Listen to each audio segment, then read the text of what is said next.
law to use against them is basically, it used to be the claimants go prove the case, right? But they've now got wise to it, the European Court of Human Rights sort of thing. So in that Majinsky case sort of thing, they turn around and again, it's about the records. Now Russia's saying we ain't got the other records as well. Okay, then, if you haven't got them, we have to believe the claimant because you are the only party that owns them documents on all this lot. So now they flip the law sort of thing. That basically the defendant has to come up with the documents sort of thing, you know, which they claim they ain't got any more than that because they're the party that holds them. They have the lawful right to ensure them documents are kept safe from that because now they say, oh, water damage or the building caught fire, so we lost the documents. I mean, it all gets. I had that, you know, with barristers. When I did a subject access request about free barristers' chambers, data come back, then I had some people help me.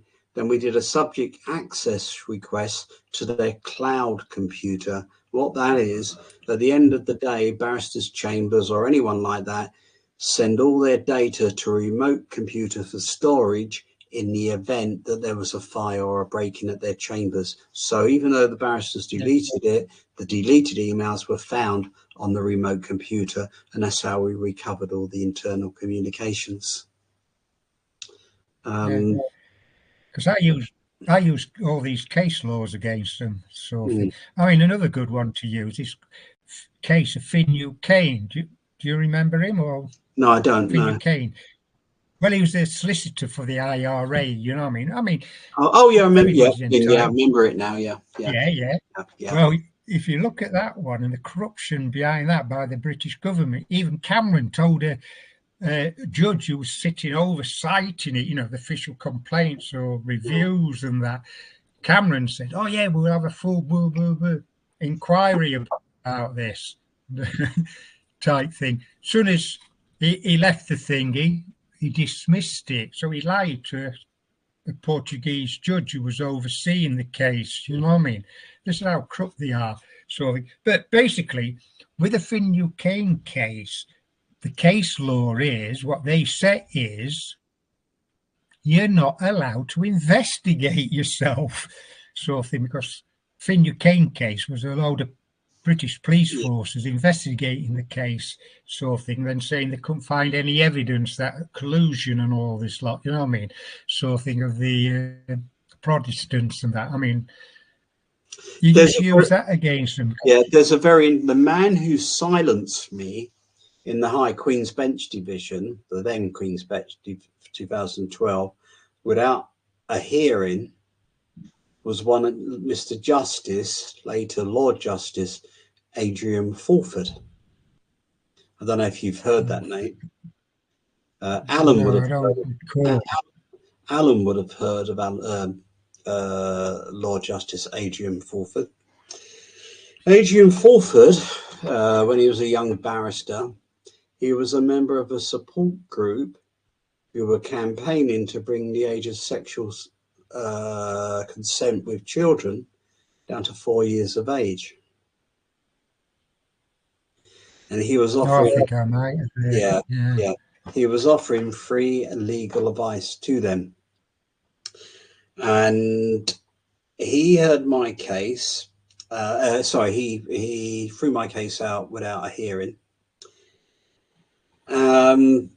Eventually, Fulford's involvement with regarding this, bringing the age of consent down to 4 and affording assistance to them, it came in the press, and I think the Sunday Mail published the whole thing about Lord Justice Adrian Fulford. And Fulford was investigated by Lord Kerr, who was a Supreme Court judge in the UK, and previously, I think, the Lord Chief Justice in Northern Ireland. And Lord Justice Kerr exonerated Lord Justice Fulford with any association. But as Joshua Rosenberg said, the journalist, where is the evidence that exonerates Lord Justice Fulford? I think he's been on committees or like chaired some major meetings. Like you've got your ICSA and things like that, inquiries and things like that. And I'm sure he's been in either chaired inquiries or something like that before. Yeah. It's almost like he's fallen off of his stall because... Yeah, he has. It's disappeared. But interesting with Lord Kerr, he was the man that ruled that the IRA... Sorry, Jerry Adams had no links with the IRA. A lot of my people I know have been wounded, killed. Yes, so the whole corruption goes. But it's when you read this book, Playland, how we do it, it's that way, by Anthony Daly. I mean, I recommend all of your people to read this. And it's the story how this boy comes from Northern Ireland. I think it may have been Londonderry. He comes over to get a job at Falls bookshop. Then he ends up on the streets as a rent boy. It's an amazing book. And there's things that John's touched on himself with the amusement arcades. There used to be dozens of them in the West End of London. Used to be attractions to the children. The waterways and the longboats and things like that, where children have disappeared. And like I said to you, the ratio of children, 1 in 4 children in this country is abused. Yeah. And there's another good book. You may have heard of the author. Have you heard of him? No, go on. John Wedger. Oh, yeah, yes, of course I have. Yeah, John, I've got that book somewhere. Okay. I had to look twice now. I was looking at the Great Reveal and it's John's. But when you look at John's book, he spends quite a lot inside all about Freemasonry and detectives. Now, you've been here. Now, what he's put in that book, does it ring right? Yeah, it is, yeah. When I was in Freemasonry, you'll see a detective constable suddenly go to the detective training school at Hendon, and with a very short period, he was a detective inspector. Why do you think John gets called so much? Is it because he is an ex-copper? Is it because they think he might still be involved with MI6 and government bodies? No, he's paid. But at the end of the day, if you look at, like you said, there are quite a few. There's this guy you just talked about. You've got your Maggie Olivers, you've got your John Wedgers, you've got your Waterfords, and you've got your Clive Driscoll, another one. Yeah, there are loads of them that have actually spoken out because they've actually done what they're actually paid to do, either solve crime or investigate crime. When they've turned around and said, well, you've asked me to do a job, I'm telling you such a person is involved, and then they're getting phone calls saying that your man is getting too close to home. Yeah, that's correct. To tell him to shut the fuck up. Yeah. Now, how can that be that you can do that and you've got the power to turn around and tell like Sir Mark Crowley, Chrysanda Dick, and Hogan Howe and the likes of commissioners gone and been to shut the fuck up or tell their officers who are police officers to uphold and stand by without any prejudice police officers that are doing their fucking job? They get put in those positions because they will do what they're told and they will then pass that down the chain. And any officer who speaks out, they're either going to lose their promotion, they're going to, or life's going to be made very uncomfortable. And as the 3 officers that have been, I've been made aware of now, they've all been attacked by the mental health system and their careers have finished. And if you're a detective constable, inspector, sergeant, superintendent, you have a wife or husband, you have children, you have a mortgage, what can you do? Can you afford to risk all that? But as chief superintendent... That's the chain that binds them, isn't it? Because a lot of these people, doesn't matter what it is, I was only doing my job comes to mind, was that these people are chained and shackled in respect to their jobs, because if they try to shackle or break from them chains, Yeah. They come down on them like a ton of bricks. And at the end of the day, they turn around and say to them, we will take your family away from you, like they did with John. Yeah. We will take your home away from you, like they did with John. We will take your pension off of you, like they did with John. And we will make you, and you could even get incarcerated. Because I've even had 8 police officers turn around and said to me, if you say anything when you go up into that courthouse about the fucking a beating, 8 of them strip me naked and give me a beating in the police cells at Battersea Nick, and we will testify, or we'll bring them to testify that you was uncontrollable, not the fact that 8 of them beat fuck out of me with their fists, their boots. If I'd have gone like that and lifted my top up, you would have seen the boot marks and the footprints all over my body. Now, I couldn't do that because they were threatening me that I'll be incarcerated on lies. Yeah, we've been there. We've seen that. Unfortunately, a lot of the respect for police and the integrity they had has gone. Unfortunately, people no longer trust the police. I think there's 1,000 resigned. I'm not too sure in the last year. I think they've lost so many experienced officers. A lot of the new up and coming were they're almost parachuting in so quickly or going through the training very, very quickly. A lot of them are leaving because they're not up to standards, because A, they basically can't handle it, and B, they haven't got a clue. And I wouldn't be surprised if the government on some of these lines were using like Serco and G4S with uniforms on. Yeah, well, it's certainly G4S, the nurse, who denied me access to a solicitor, a nurse, Bell, and denied me access to a doctor, and authorised that I could be questioned. What I've got to do, Leonard, and I hate doing this, is because we've gone over time slightly by about 20 minutes. Yeah. And Jason's been pretty good, and he hasn't come in and turned around and said to me, Alan, you've gone way over your time. I know there wasn't a show last night, so we've got a little bit of leeway. I get that.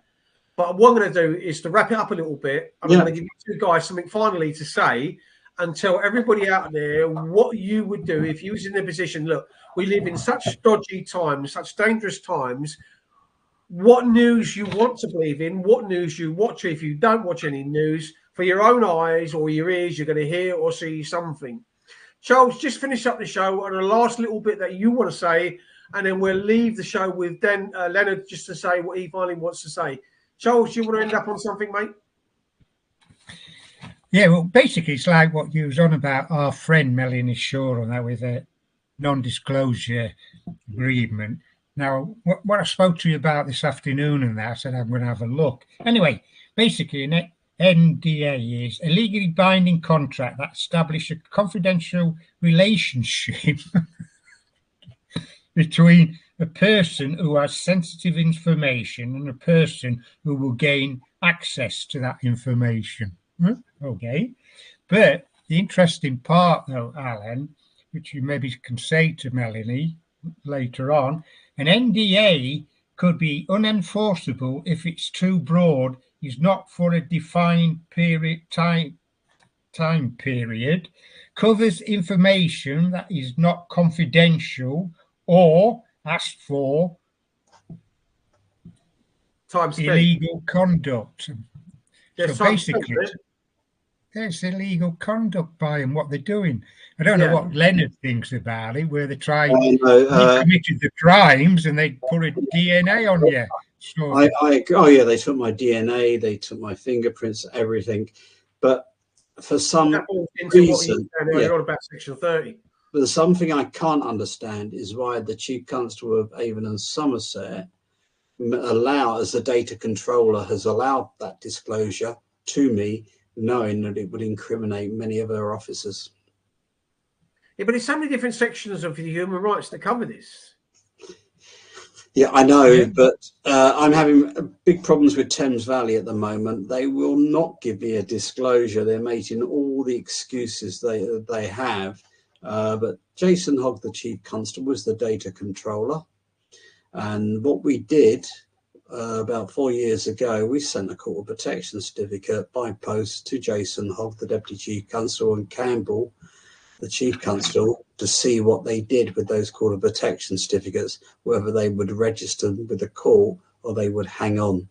And at the moment, I've got no evidence that they have ever reached a court. They've been lost in Thames Valley. So these very certificates, which are meant to protect Melanie Shaw, people like me and you and everything, police are not passing them on. And that is where I'm at the moment. But fortunately, we've got a copy of his email account, and it shows the Court of Protection certificates on their email accounts. And that's actually quite binding, to be truthful. Guys, it's funny you should say that. Melanie's coming here for the weekend. Melanie wants to get out a little bit and somewhere to go. She spoke to me earlier on the phone, earlier in the week, and she said, is there any chance of a caution can?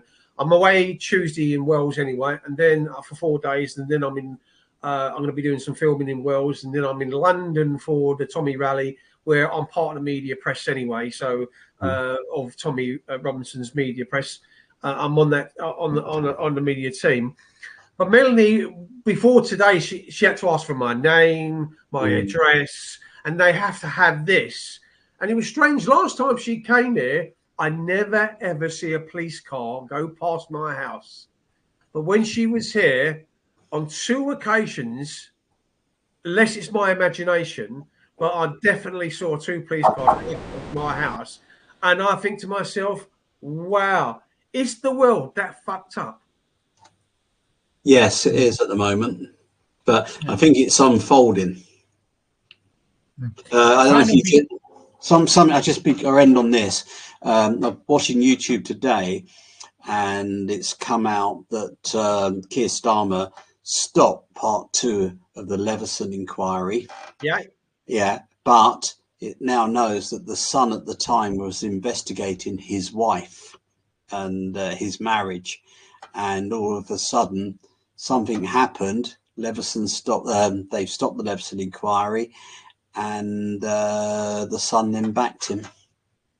You know, Keir Starmer has got so much to answer to, because there's including Rochdale, £250 million.